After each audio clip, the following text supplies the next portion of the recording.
Good morning friends, কি খবৰ আপোনালোকৰ?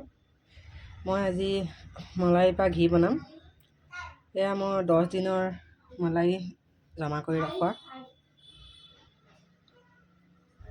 প্ৰথমে মই ব্লেণ্ডাৰ মলাইখিনিৰ পৰা আদা উলিয়াই ল'লোঁ।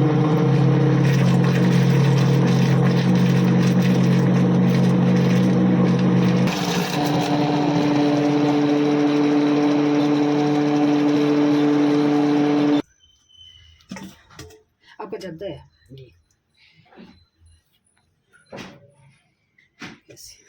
ठीक है।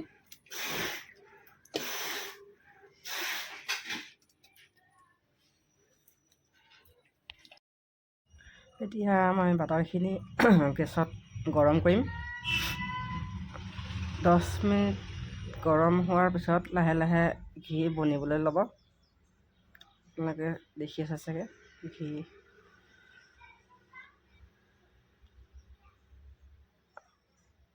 অলপ লৰাই থাকিব, তলত যেন নালাগে। বাটাৰটো বনাই ল'লে মানে সোনকালে ঘিটো বনি যায়। ইয়াত চাওক, ঘি অলৰেডি হৈ গৈছে। অলপ ঠাণ্ডা হ'বলৈ দিব, তাৰপিছত আপুনি বটলত ষ্ট'ৰ কৰিব পাৰিব।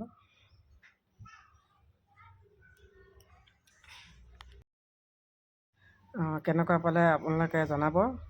আজিলৈ আহোঁ, বাই বাই।